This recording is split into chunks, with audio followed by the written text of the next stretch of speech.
اعوذ باللہ من الشیطان اللعین الرجیم بسم اللہ الرحمن الرحیم نحمدہ و نصلی علی رسولہ الکریم و علی آلہ الطیبین الطاہرین المعصومین لا سیما علی الامام المنتظر بقیت اللہ فی الارض روحی و ارواح العالمین لتراب مقدمہ الفدا اما بعد بسم اللہ الرحمن الرحیم انا اعطیناک الکوثر فصلی لربک وانحر ان شانئک هو الابتر صدق اللہ العلی العظیم۔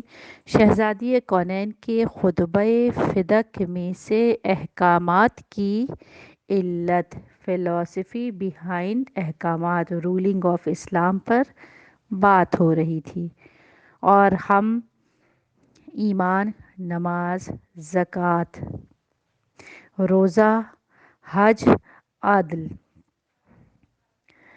معصومین کی اطاعت، امامت، جہاد اور صبر کے اثرات، وجوہات پر مختصر سی گفتگو کر چکے۔ آج بات کریں گے صبر کے بعد۔ امر بالمعروف کو عوام کی مصلحت کے لیے قرار دیا گیا۔ بی بی ارشاد فرما رہی ہیں، امر بالمعروف کسی شخص کی نہیں، عوام کی مصلحت ہے، عوام الناس کی مصلحت ہے، کلی معاشرے کی مصلحت ہے۔ کسی ایک شخص کی خرابی تمام معاشرے کا فساد کا سبب بنتی ہے، اور جب امر بالمعروف نہ کیا جائے تو تمام کے تمام معاشرہ اس برائی کی لپیٹ میں آ جاتا ہے۔ نہ صرف بلکہ وہ وقت آتا ہے کہ برائی برائی نہیں سمجھی جاتی، اور برائی کے اوپر سے شرم ہٹ جاتی ہے، جو کہ آج کے معاشرے کا حال ہے۔ کیونکہ ایک نسل کے بعد دوسری نسل جب اپنے بڑوں کو انہی کاموں میں بغیر کسی جھجکے مبتلا دیکھتی ہے تو وہ ان کو گناہ یا غلط شمار نہیں کرتی، اور ایک تحور ایجاد ہو جاتا ہے، عرف میں اس کام کو مقبولیت اور رضائیت حاصل ہو جاتی ہے۔ آج کے معاشرے میں بے حجابی، جن کے بڑے اور بڑوں کے بڑوں میں یہ رائج رہا ہو، ان کے بچے کس طرح سے آمادہ ہوں، وہ سن بھی لیتے ہیں، انہیں بتا بھی دیا جاتا ہے تو وہ اس کی شدت کو محسوس نہیں کرتے۔ جن کے گھروں میں موسیقی، لہو و لعب نسل در نسل موجود ہو تو ان کی آنے والی نسلیں اس کی شدت کو محسوس نہیں کرتی، اس کی خرابی کو۔ وہ یہ سمجھتی ہیں کہ یہ ایک ایسی ہی بات ہے، اور اگر وہ اتنی ہی بری ہوتی تو ہمارے گھر میں مقبولیت نہ ہوتی، ہمارے گھر میں اس کے لیے رضائیت نہ پائی جاتی۔ تو امر بالمعروف جب ابتدا میں ہی نہ کیا جائے تو وہ اپنائیت حاصل کر لیتا ہے، قبول کر لیا جاتا ہے۔ اس لیے امر بالمعروف کو عوام کی مصلحت کے لیے رائج کیا گیا۔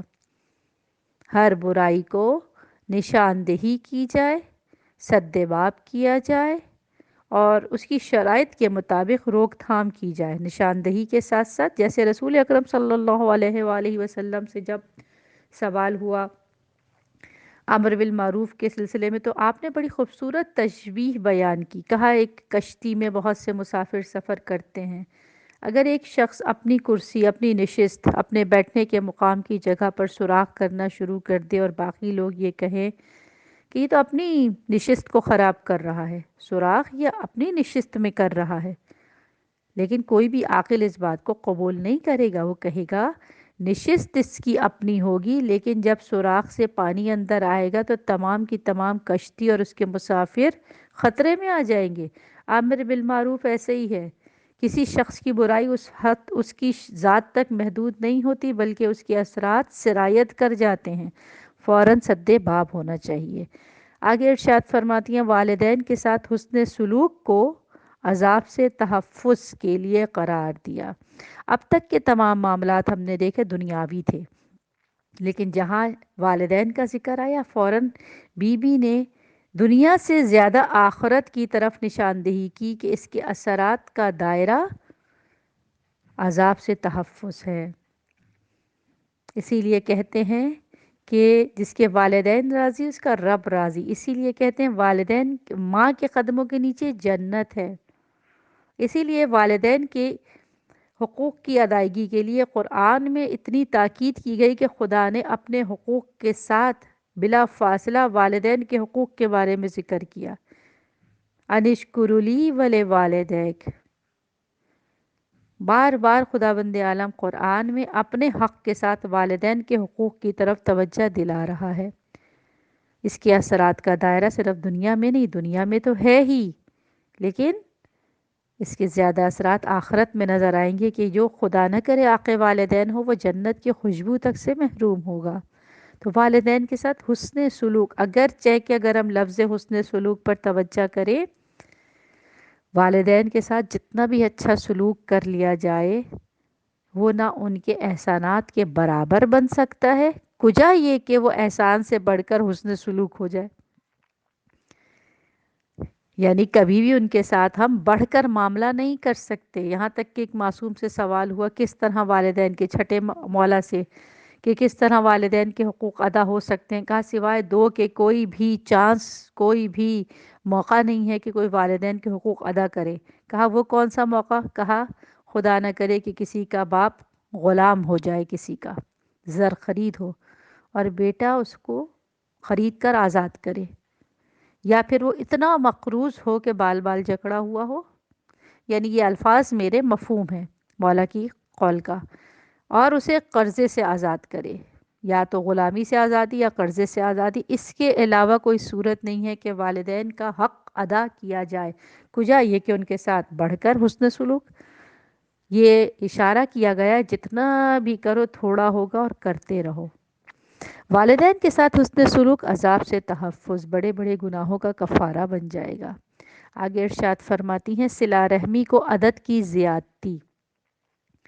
صلہ رحمی نہ صرف والدین بلکہ ہر وہ شخص جو بلڈ ریلیشن میں آتا ہے یا جس کو رحم جس کے ساتھ شیئر کیا گیا ہے. صلہ رحم، مدر وام، نانی کی طرف سے، دادی کی طرف سے، اوپر کی جتنی نسلیں، نیچے کی جتنی نسلیں، جو سب ایک رحم سے آ رہی ہیں، وہ تمام کی تمام ان قریبی رشتہ داروں میں شمار ہیں جن کے ساتھ صلہ رحمی کرنے کا حکم دیا گیا. عدد میں زیادتی کلی طور پر کہا گیا، نہ کہ مال کی، کیونکہ عدد میں زیادتی مراد مال میں برکت، عمر میں زیادتی، خاندان کے افراد میں زیادتی. پھلتا پھولتا ہے وہ خاندان جہاں صلہ رحمی کی جائے، پھلتا پھولتا ہے اس گھر کا رزق جہاں صلہ رحمی کی جائے، اور عمریں دراز ہوتی ہیں ان گھر والوں کی جہاں صلہ رحمی اپنائی جائے.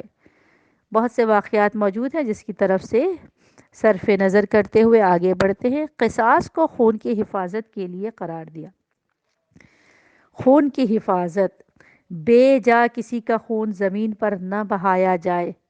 اس لیے اگر اولاً اتنی سخت سزا یا یہ کہ اتنی عادلانہ سزا نہ رکھی جاتی تو خون کی حرمت ختم ہو جاتی اور سب بے مہار خون بہاتے رہتے. اور آج کے زمانوں میں بھی ہم دیکھ رہے ہیں کہ جب دیت پر معاملہ طے ہو جائے تو امیر افراد مال دے کر اپنی جان چھڑا لیتے ہیں. غریب کو دینے کے لیے مال نہ ہو تو وہ قصاص سے معاملہ کرتا ہے.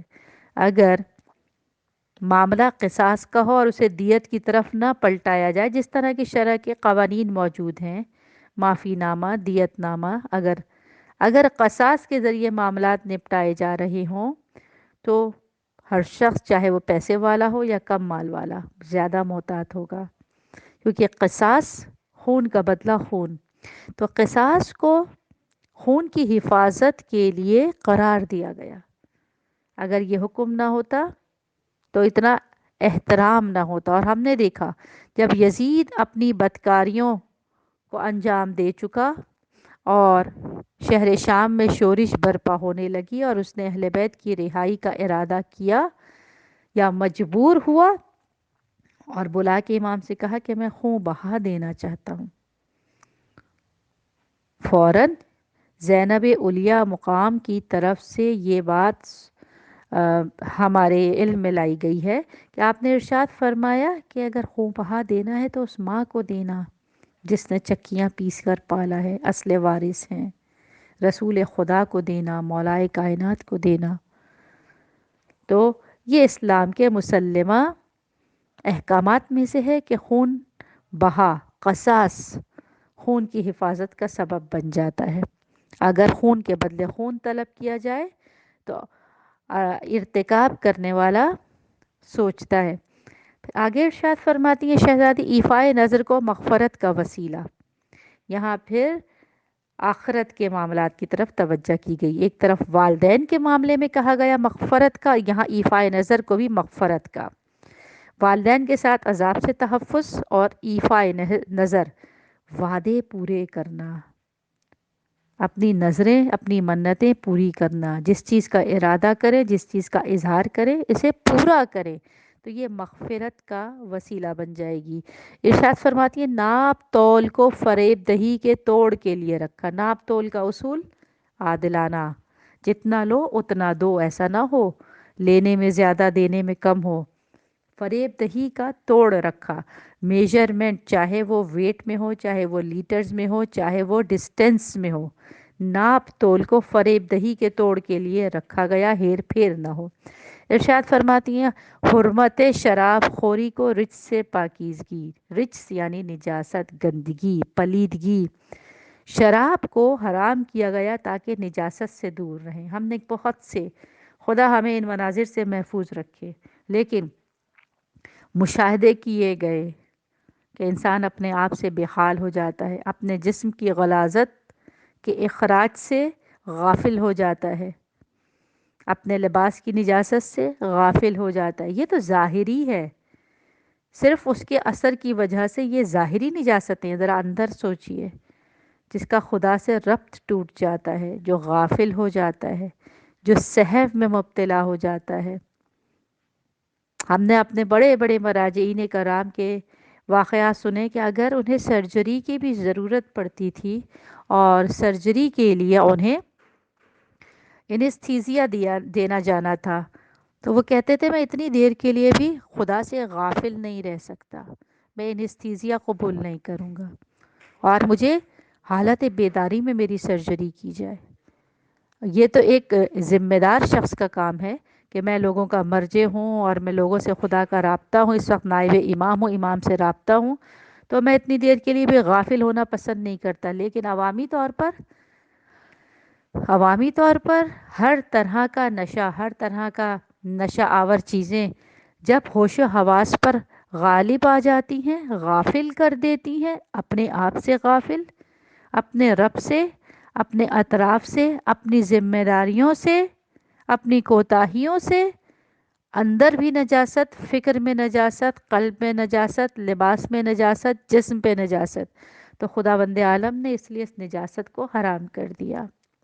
ارشاد فرماتی ہیں تہمت سے پرہیز کو لعنت سے محافظت۔ تہمت، بہتان، افترا باندھنا، کسی کے ساتھ جھوٹ منسوب کر دینا کو لعنت سے محافظت۔ یہ لعنت کون سی ہے؟ یہ عوام کی لعنت نہیں ہے، یہ وہ ہے جو لعنت اللہ کہلاتی ہے۔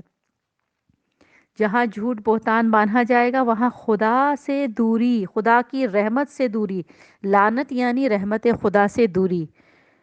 تو تہمت سے بچے تاکہ رحمت خدا سے دوری کے اسباب پیدا نہ ہونے پائیں۔ پھر ارشاد فرماتی ہیں ترک سرقہ کو عفت کا سبب، سرقہ یعنی چوری، چوری کو ترک کرنا عفت کا سبب قرار دیا گیا۔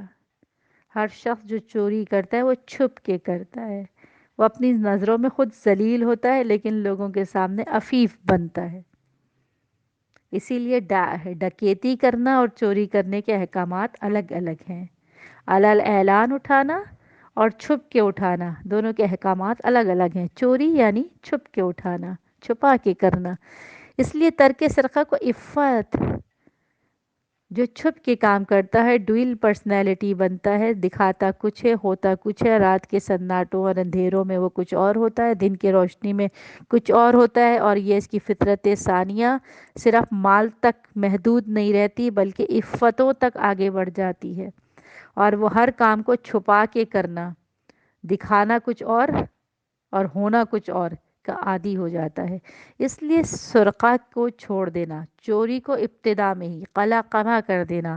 بچہ جب کسی کی پینسل، کسی کی ٹوائے، کسی کی کوئی چیز گھر لے کر آئے اور کہے میرے فرینڈ نے مجھے گفٹ کی اسکول میں، تو ماؤں کا طریقہ ہوتا ہے اچھا آپ کے فرینڈ نے گفٹ کی، نمبر لے کر آئیے گا، میں تھینکس کہوں گی، تو بچہ سٹ پٹا جاتا ہے کہ میں نمبر دوں گا اور ماں تھینکس کرے گی، جبکہ وہ تو گفٹ میں نہیں ہے، میں نے تو اٹھائی ہے کسی کی۔ تو شروع سے سدے باب کیا جائے، شروع سے ہر وہ چیز جس کو ہم اون نہیں کرتے، زمین پر پڑی ہوئی چیز ہو یا کسی کی ملک ہو اور ہمیں اطلاع ہو، بغیر اجازت کے نہ اٹھانے کی تربیت کی جائے تاکہ فطرت میں عفت شامل ہو۔ اس کے بعد ارشاد فرماتی ہیں اس نے شرک کو حرام کیا تاکہ ربوبیت سے اخلاص پیدا ہو۔ تمام احکامات شروع بھی ایمان سے ہوئے تھے کہ خدا نے ایمان کو واجب کیا تاکہ شرک سے محافظت ہو، اور احکامات چاہے وہ عقائد کی صورت میں ہو یا اعمال کی صورت میں ہو یا اخلاق کی صورت میں ہو، ختم بھی دوبارہ توحید اور شرک پر ہو رہے ہیں کہ اس نے شرک کو حرام کیا تاکہ ربوبیت سے اخلاص پیدا ہو۔ ہر طرح کے شرک کو، عقیدے کا شرک، عمل کا شرک، توکل میں شرک، عبادت میں شرک، شکر گزاری میں شرک، تاکہ ربوبیت سے اخلاص پیدا ہو۔ یہاں پہ خدا کی کسی اور صفت کو نہیں بلکہ ربوبیت کا تذکرہ کیا گیا ہے کہ رب پالنہار، پروردگار، مختصر اور جزوی معنوں میں اور افراد کو کہا جا سکتا ہے، لیکن جو رب الارباب ہے، جو ان ربوں کو بھی پالنے والا ہے، والدین پالنے والے ہیں، ربوبیت کی منزل پر ہیں، لیکن جو ان کا بھی رب ہے، رب الارباب ہے، توکل، توجہ، امید صرف اس رب کے ساتھ ہو کہ ربوبیت سے اخلاص پیدا کرنے کے لیے شرک کو حرام کیا۔ خداوند عالم ہمیں بی بی کی بتائی ہوئی تعلیمات پر عمل کی توفیق عنایت فرمائے۔ وآخر دعوانا عن الحمد للہ رب العالمین والسلام علی المرسلین۔ خدا حافظ۔ التماس دعا اللہم اجل ولیک الفرج۔